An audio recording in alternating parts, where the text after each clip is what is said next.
Now, this is a bottle of juice. In fact, it's mixed apple and orange. You can actually buy it from the shop for around about €2.89.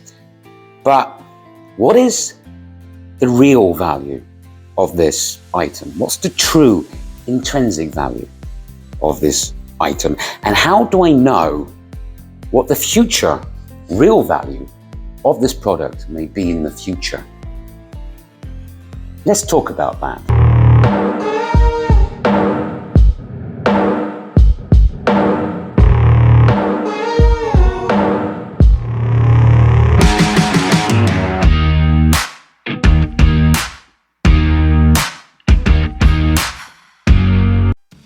Hello there, this is James, and you're watching the latest episode of Trading Bites. This is like a new little educational series I'm trying to put together. The reason why it's called Trading Bites, because it's like little bite-sized pieces of information. So sort of to whet your appetite, so to speak. Obviously down the line, we'll do a lot bigger courses, webinars and things like that, which will go into a lot more detail. But today, like I say, it's just a little bite-sized piece. Today's topic is Introduction to Fundamental Analysis, Part 1. And today I'm going to focus on currencies. Next episode I'll do stocks, and then I'll do commodities. But today I want to quickly look at currencies. So what is fundamental analysis? Well, fundamental analysis is a study to try and find the real and fair value of an asset. The intrinsic value, not the speculative price, but the actual fair value of that asset. Okay. The theory being is that if an asset is undervalued, okay, then that could potentially mean in the future that's a buying opportunity. If an asset is overvalued, now that could potentially present a selling opportunity. So like I said, today I want to look at currencies. So here's the big question I always like to ask. What makes one currency stronger or more valuable than another currency? I mean, they're both made of the same bit of paper, aren't they? But what makes one currency more expensive than the other? And the reason for that is the strength of a country's economy means that country's currency potentially should be stronger as well. So how do you measure a country's economy? And how do you measure if a country's economy is growing or declining, which could also mean in the future that currency could increase but also decrease? Now, there's a number of key economic indicators you can study and you can watch, which comes out every month, which will indicate to you or potentially show you the strength of that country's economy. Let's have a quick look at just a few. For job market, traders look for things such as unemployment rate and job growth, like the non-farm payroll, which is massive in the United States. They're looking to see if the job market is a strain on an economy or a boost for the economy. Retail sales. Now, the modern day economy is based upon us spending our money. Are we putting money into the system? Which makes sense because A, that pays for the retailers, pays for the people who manufacture the goods and those who sell the material for those goods. Overall strength of an economy. This is measured by GDP, otherwise known as Gross Domestic Product. Now, is the GDP growing or is the GDP declining? And what will this GDP number be in the future? CPI, Consumer Price Index. Now, this measures the overall price of a basket of goods. Inflation, in other words. Is it getting more expensive for us to buy the goods we need, or is it getting cheaper? And this leads to interest rate decisions. What is the central bank going to do? Is it going to increase interest rates or decrease interest rates? So there we have it, some very important and key economic indicators. But let's sort of break it down a little bit. Let's go into a bit more detail why these indicators matter and how traders can adjust or read these to try and look at the intrinsic value of a currency, how the economy is getting stronger and how it can affect potentially that currency or weaker, etc. So let's go with, let's start off with unemployment or job data, the job market. Obviously, if unemployment is rising, that means there's less people out there in the workforce, which also indicates a slowdown in growth in industry at the same time. As well as that, unemployed people then also becomes a strain on the economy because they need obviously financial support from the government, from the welfare state, things of that nature. On the flip side of that, if you see job growth, more and more jobs being created, like the non-farm payroll, which is a massive economic indicator, especially when you're trading the US dollar, and we will do a video on that at some point. If you're seeing job growth, then that means industry and the economy is growing. It means there's more people being needed for employment, which also means there's more people who has money, spare money to potentially spend, and less of a strain on a country's resources, as in the welfare state or support from the government. So it's growth. So again, it's a positive thing, which could lead to obviously a strong economy, strong currency. It then leads us to the next thing, retail sales. Now, like I said, just a moment ago, the modern day economy is based upon us spending our money. They need us to go out and buy things. Buy the latest iPhone, buy the latest Samsung, buy the latest PlayStation. Okay, it sounds very directional what I'm saying, but you know what I mean. Or the latest, I don't know. Whatever. The latest goods, the latest things which are in demand. We're spending our money, we're putting our money out there. If retail sales are growing, that means there's confidence of the consumer. That means the consumer is not saving its money, it's willing to spend its money. That sort of thing, we're more comfortable with the state of the world around us. So we're spending our money, which again puts money back into the system.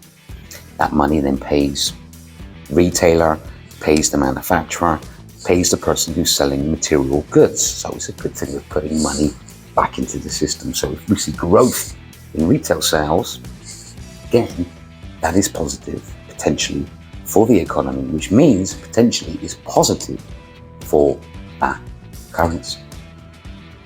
Then we go on to the big one of the big ones, which is the overall health of a country, which is the gross domestic product, GDP.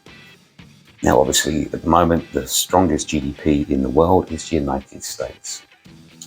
It's the world's #1 economy currently. I'm not saying it's going to always be #1. Things change. I don't think it's going to be #1 for forever. I think there's a contender ready to jump in and take its seat. But again, if the GDP is healthy, which takes in a number of calculations, number of statistics to show how strong that economy is. If the GDP is growing, seeing growth, then again, that's very positive for that country's economy. Again, potentially very positive for that country's currency as well.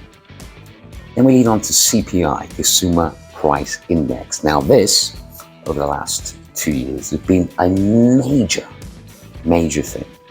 Because don't forget, the world, since obviously 2022, or the beginning of 2022, has faced a massive inflation issue. And this is what CPI, Consumer Price Index. Because don't forget, it measures the price of a basket of goods, if it's increasing or not. Things are getting more expensive for us to buy. Now, this is a major thing. The reason why it's so major is, for one, if it's getting more expensive for us to buy products we need, like milk, like bread, like, orange juice, like I did at the beginning of this video, then we'll probably have less money to spend on other things. We may also at the same time be a bit more concerned about getting rid of our cash. our savings to put back into the system. So we're likely to save a little bit more or cut back on certain luxuries. So CPI is a major, major thing, because if it's more expensive, we're likely to spend our money. We're be a bit more careful, which again stops the money going to the system, which means the whole system then starts to slow down. Which leads me to the final thing I want to talk about. And this is the one thing which is linked with CPI, or consumer price index, quite heavily, and that is interest rates. Interest rates. What the central bank of that country decides to do with interest rates, because one of the main things they can do to bring down inflation when CPI is high is they raise interest rates. Why? To try and bring the cost of products down, stop us from spending our money. Now here's the thing. When the economic situation of the country is good, okay? Well, actually, let's do it the other way around. If an economic situation of the country is bad, and where things are not growing so much, what the central bank does, or what central banks tend to do, is they lower interest rates. This is called loosening. The reason why they do this is that, for one, lower interest rates means our money in the bank is making no savings because the interest rates are very low, so it makes very little sense to make any savings on that. As well as that, it's cheaper to borrow money. So it's cheaper for us to go out and get loans, to go and buy things. The same as it's cheaper for corporations to take out financial loans to buy stuff. It's cheaper for us to get mortgages. The idea with loosening and lowering interest rates is that it will give us the encouragement to borrow, to develop, so we can develop certain things. So, for example, business will borrow so they can build their business up, or we can borrow so we can still put money back into the system or buy houses and things like that. The idea that it will like kickstart the economy, that basically means we'll all get back in and spending our money again because it's so cheap to borrow. Let's go and buy our latest car. It's so cheap, the loan. Let's go in that business. Okay, let's expand and get that latest piece of machinery or whatever.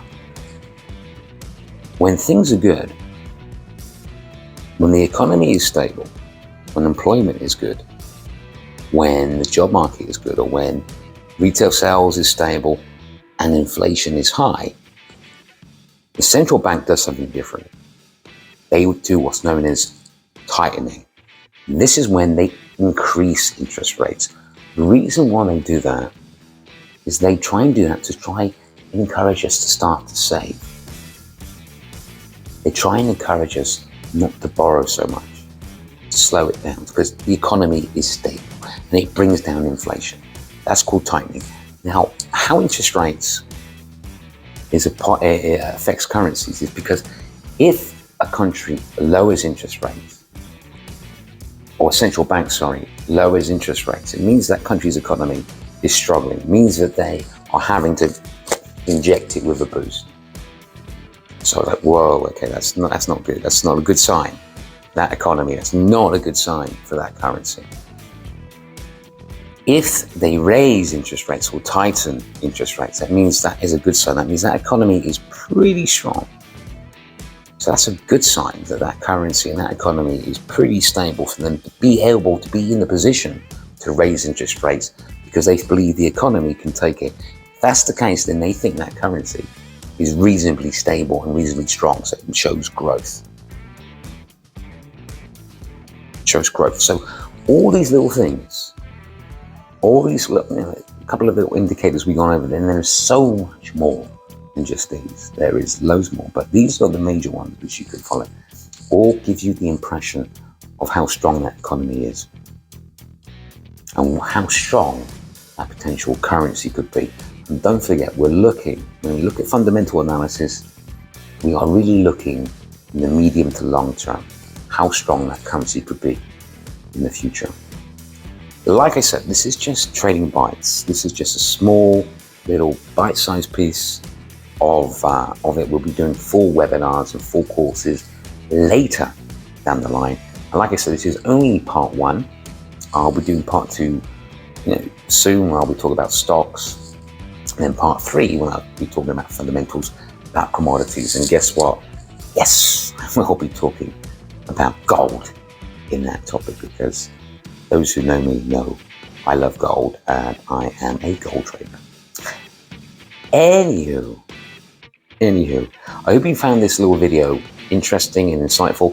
But anyway, don't forget, till next time, these little videos are for educational purposes only, and in no way whatsoever should ever be taken as financial advice. I always suggest you do your own research, do your own due diligence, and of course, know the risks at hand before entering any trade. Till next time, every single one of you, trade safe.